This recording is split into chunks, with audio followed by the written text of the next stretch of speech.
Hey, good morning. So this is our first morning in Taipei. So we're going to the outside provinces and cities. So our first stop will be in Yehliu Geopark, and then next is Shifen, and the last stop will be at Jiufen. So it's 6:20 in the morning. We woke up early this morning for us to arrive early to our destination and also to avoid crowd.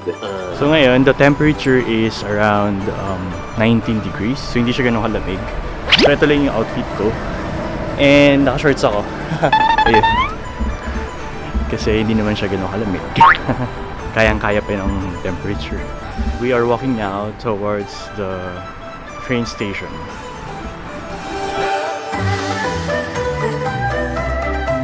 So nakalagpas kami ng isang station, and yung pagitan nung station na binabaan namin between the station na bababaan dapat namin is around 10 minutes. So sobrang layo niya. Actually, nandito na kami ngayon sa Yehliu City. But pagbaba namin, nagtanong lang kami. There were young people who helped us, and they were able to find our way back dun sa station na na-miss namin. Ayun, so sobrang importante talaga yung presence of mind. Dapat you always check kung doon na ba talaga yung station na bababaan mo. Kasi yan, naligaw kami. So this will be our final bus ride going to Yehliu. Sa wakas, nahanap namin yung way namin.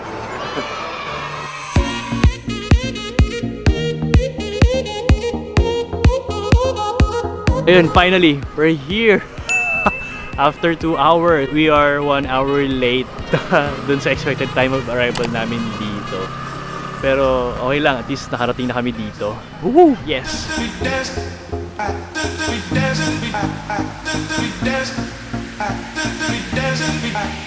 Di pa kami nagbe-breakfast kasi maaga kami gumising and we're always on the go.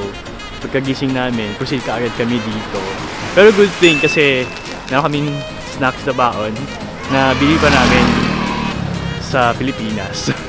Maganda din na at least meron kayong snacks na baon every time na bumabiyahe kayo kasi you'll never know kung saan kayo magigutom. And for example, dito wala pang bukas na restaurant kasi sobrang early pa. At least meron tayong darang food. Tayo magugutom.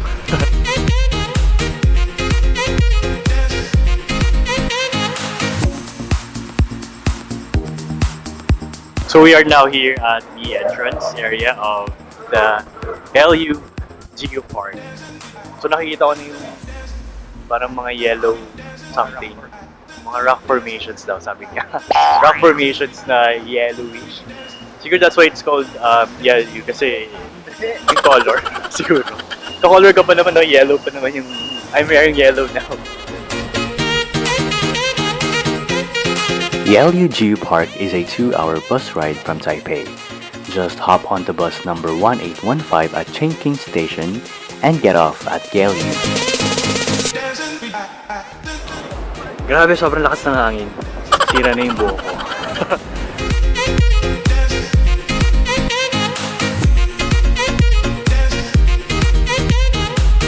Yehliu Geopark is famous for its multiple unique geological formations. Sobrang ganda dito. Wala akong masabi.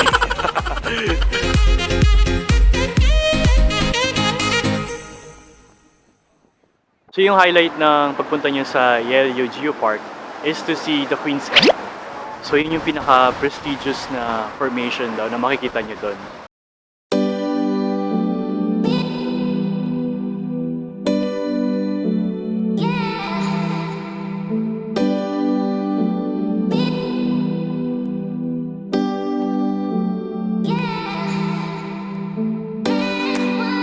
We are still here at the Yehliu Geopark.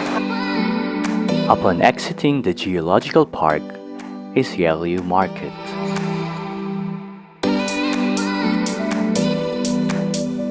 Nagutom na kami kasi wala pang aming breakfast. So we're eating xiaolongbao here. Shrimp na lang. Shrimp. Okay. Right behind me, ayan.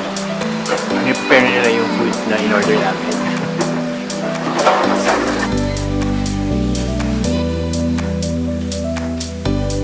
Nag-order kami ng dalawang dish. siomai shrimp and xiaolongbao.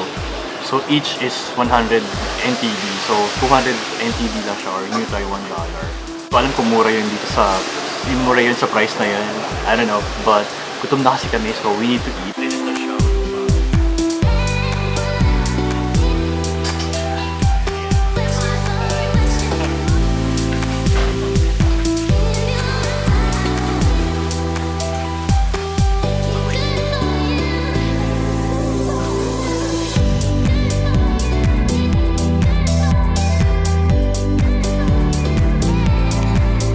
So from Yehliu Geopark, sumakay kami ng bus 1815 and then we get off at Fujing Community Station and then magta-taxi na lang kami papuntang Badu Station to ride our way going to Shifen Old Street.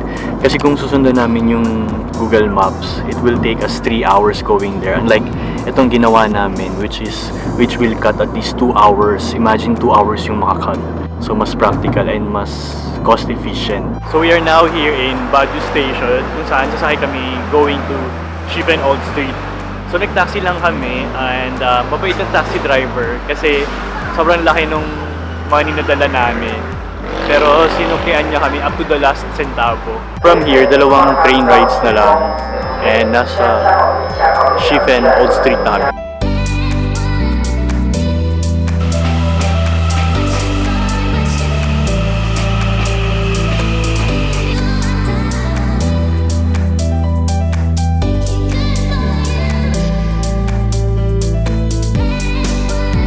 Paglabas namin ng train dito sa Shifen Station, sobrang daming tao, sobrang crowded kasi isa lang pala yung topping station na para maka-exit.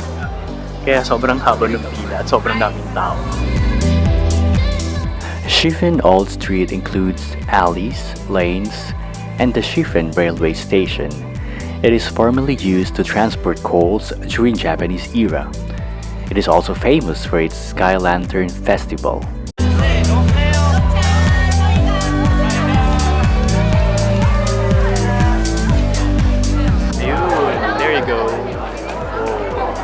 So I have to try it on my own as well.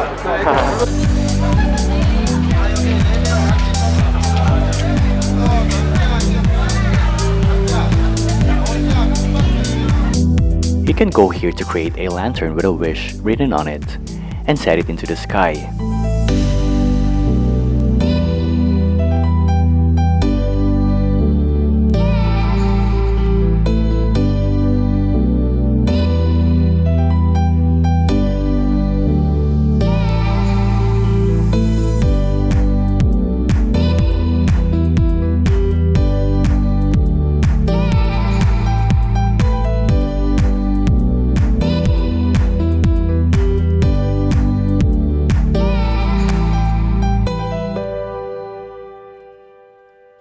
So this is the old hanging bridge of Shifen.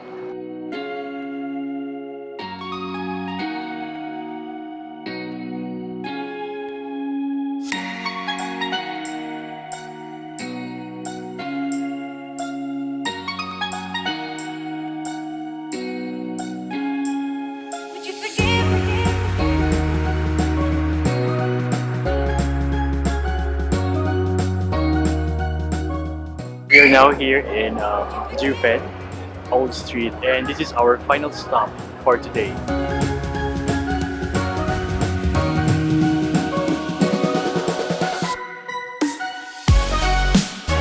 Here in Jiufen, you can have a spectacular view of the north coast of Taiwan.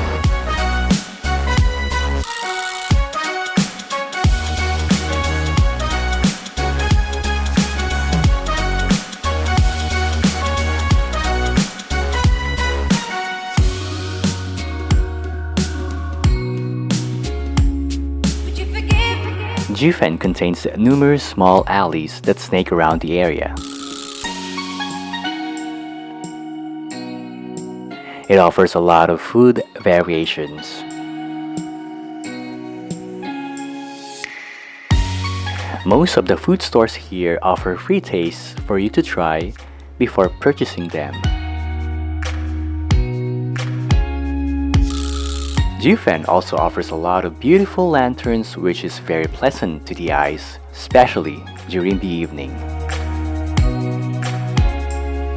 This is our first milk tea experience here in Taiwan. So we've ordered one bubble milk tea and one brown sugar milk tea. These are two of their best sellers. Lasang-lasa yung brown sugar. Ito man yung bubble milk tea.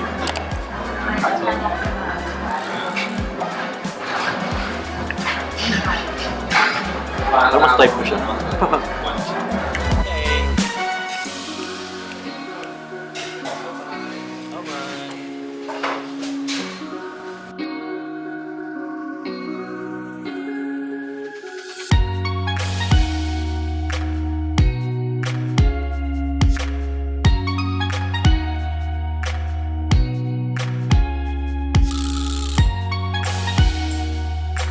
We are now back here in Taipei after the whole day trip to Yehliu Geopark, Shifen and Jiufen, and now we're back here in Taipei. So this is the last part of our day one, and now we're heading back to our accommodation. If you guys like the video, please give me a thumbs up, and if you haven't subscribed yet to my channel, please subscribe to my channel and hit the bell icon to receive notification. So that's it for now. I hope to see you again tomorrow on my day 2. See ya!